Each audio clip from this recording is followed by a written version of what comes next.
उमर चीमा साहब, आप इसके ऊपर क्या राय रखते हैं या किस नज़र से इसको देखते हैं? बड़ी अहम बातें जो अभी की हैं सैयद मोहम्मद अली साहब ने।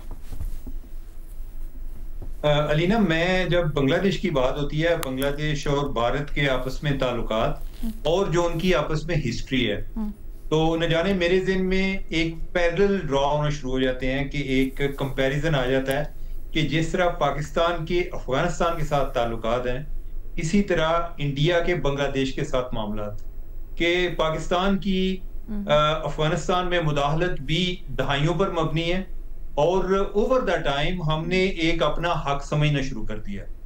अब उस सारे अमल में जो इक़्तिदार की जो बंदरबाट उधर चलती रही, जो खाना जंगी चलती रही, उसमें बहुत सारे लोग जो हैं वो अपसेट भी हो गए और उन्हें जब कुछ ना मिला तो उन्हें लगा कि जैसे अफगानिस्तान में हर चीज का जिम्मेदार पाकिस्तान है और वो पाकिस्तान मुखालिफ बहुत ज्यादा हो गया। अच्छा, दूसरा ये है कि अगर मैं सिर्फ अफगानिस्तान तक महदूद करूं तो इंडिया अब जो है वो इस सिचुएशन का फायदा उठाना चाह रहा है और इवन जो एक अफगानिस्तान में जो तालिबान रजीम है वो भी इंडिया के करीब होने जा रहा है, लेकिन यह है कि वो पाकिस्तान के बगैर उनके आपस में ताल्लुकात ठीक नहीं होता, यानी कि वो उनको वो फायदा नहीं हो सकता, इवन वो तिजारत नहीं कर सकते। जो भी ट्रांजिट रूट भी उन्होंने इस्तेमाल करना है तो वो वाया पाकिस्तान जाएगा।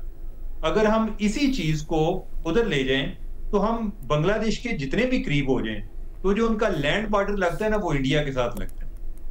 जो बांग्लादेश में बिजली आती है या काफी जो बिजली है वो इंडिया से आ रही है, इसके अलावा जो बांग्लादेश की लेबर है वो इंडिया में जा रही होती है। अब इस सारे तनाज़ुर में मैं नहीं समझता कि वो इंडिया के साथ उनके काफी प्रॉब्लम हैं, लेकिन एक टोटल डिस्कनेक्ट वो नहीं कर सकते। हम चाहे भी, बांग्लादेश चाहे भी तो इंडिया दरमियान में ट्रबल क्रिएट करेगा।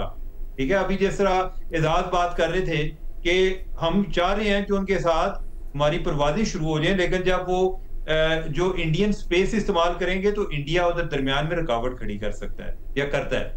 अब इस सारे तनाज़ुर में क्या करना चाहिए? क्या हमें बहुत ज्यादा खुश रहना चाहिए? हमारी खुशी जो है बड़ी नेचुरल है, क्योंकि हम जो है उनको समझते हैं कि जैसे हमसे जुदा या दो भाई हैं इनके जो आपस में जुदा हो गए थे, तो हमें उस लिहाज से एक एक्साइटमेंट भी होती है जी, बांग्लादेश के साथ मामला दोबारा से ठीक हो रहे हैं और इंडिया के मुकाबले में हम इकट्ठे हो जाएंगे। आई डोंट नो कि ये किधर तक जाएंगे। हमें जरा एक एहतियात के साथ चलना चाहिए, हमें इस अपॉर्चुनिटी को भरपूर तरीके से इस्तेमाल करना चाहिए, लेकिन एट द सेम टाइम हमारी अप्रोच एक हकीकत पसंदाना रहनी चाहिए। ये मुमकिन नहीं है कि वो इंडिया के साथ टोटल एक उनका डिस्कनेक्ट नहीं क्रिएट हो सकता। हम इस सारे अमल में जो अपने लिए एक बेहतरी कर सकते हैं, जो तावत बढ़ा सकते हैं, इक्तिसादी मामलात में बेहतरी आ सकती है। इवन हम जो है हमारे लिए एक बड़ी अपॉर्चुनिटी ये होगी कि जो बांग्लादेशी फोर्सेस हैं, अगर उनकी कुछ रिक्वायरमेंट्स हम पूरी कर सकें या उनकी ट्रेनिंग पाकिस्तान में हो सके, क्योंकि 71 के बाद तो इनकी सारी जो रिलायंस है वो इंडिया पर थी, तो जिधर से आप ट्रेन होकर आते हैं ना, आपकी एक माइंडसेट सोच भी वही हो जाती है। तो अगर उस साइड से हमें हम कोई कंट्रीब्यूट कर सकें तो वो पाकिस्तान के लिए भी फायदेमंद होगा और हमारे जो एक दो तरफा ताल्लुकात हैं उनकी बेहतरी का सबब भी बनेगा। ये कंट्रीब्यूशन क्या हो सर? कंट्रीब्यूशन ये है कि जैसे श्रीलंका से कैडेट्स आते हैं इधर, हमारे पीएमए में उनकी ट्रेनिंग होती है, अच्छा, कैपेसिटी बिल्डिंग के कोर्सेज होते हैं। इसके अलावा अगर कोई वेपन्स हैं, यानी कि अगर हम वो कोई उधर एक्सपोर्ट कर सकें, कोई होती है ना कि कोई जरूरियात पूरी कर सकें, जिससे जिस तरह मैंने उनका इंडिया पे रिलायंस की बात की है, तो हम अगर उनका इन्हिसार हम पर बढ़ेगा तो इसमें कोई कबाहत नहीं है, बल्कि बेहतरी होगा, उतने ही मजबूत होते जाएंगे। ठीक है सर।